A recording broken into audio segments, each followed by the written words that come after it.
Charlie, how did you make use of the worry box during the week? I was worried how my club may react to me, as this was my first training session since Mam died, and I had not seen some of my team since. I wrote this worry on a strip of paper and I put it in my worry box. I found that the butterflies in my tummy stopped fluttering, and I felt a little better. Also, I felt that the worry was not bouncing around in my head all the time. It was almost like the worry now lived for a while in my worry box.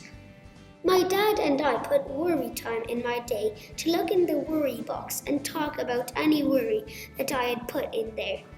When I talked to Dad about this worry, I noticed that it did not feel as big now, and I started looking forward to going back to training. Another worry I used my worry box for was a worry about not being able to say my times tables when my teacher asks me in class. Sometimes I find it tricky, especially when they are harder ones, and my mind might go blank. The more worried I am about it, the more likely I won't be able to remember them. When Dad and I looked at this worry together during worry time, we came up with a plan to practice the harder ones together. Dad pretended to be the teacher, and I practiced saying them out loud to him. That made me feel more ready to say them in class. Dad also told me that it would be okay if I did not get it right at times, as we can't always get it correct. He reminded me that he doesn't always get things right all the time either. So Charlie, when you were grieving, did you ever feel angry? I felt angry lots when my mother died. I felt like a very angry person and was worried that I would be angry all the time. When I feel angry, my body feels hot. I feel wound up like I'm a volcano ready to explode. I feel like lashing out with shouts and roars. At first the anger was hard to control, and I didn't have the ways to deal with anger that I have now. I often got angry with other people. For example, I would feel cranky and cross with my friends when they talked about doing nice things with their mums. I felt angry that they had a mum and my mum was gone. I felt angry at the doctors because they hadn't taken away my mum's cancer. Sometimes the anger would build up and I would have a meltdown or outburst in school, shouting at the other kids or starting fights.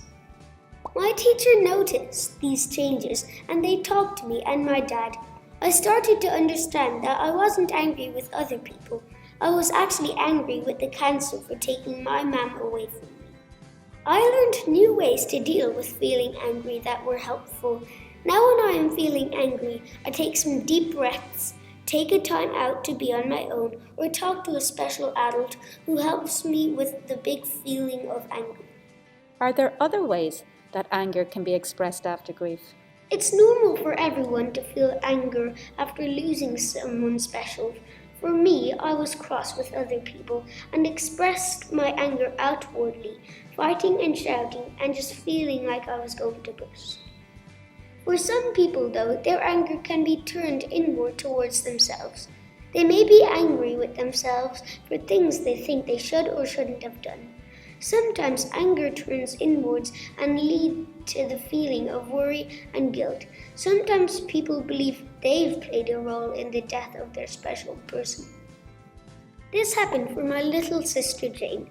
She felt very guilty after our mom died.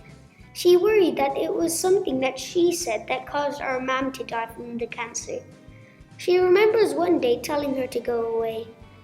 When she died, she was worried that because she told her to go away, that this had caused her to die. With help from some special adults, she learned to cope with her anger in healthy ways and learned that anger is a normal feeling when someone loses their special person. These are things that help me with big feelings. Sometimes I like to get energy out by bouncing on the trampoline. Sometimes I like to get busy playing Xbox with my friend Matthew.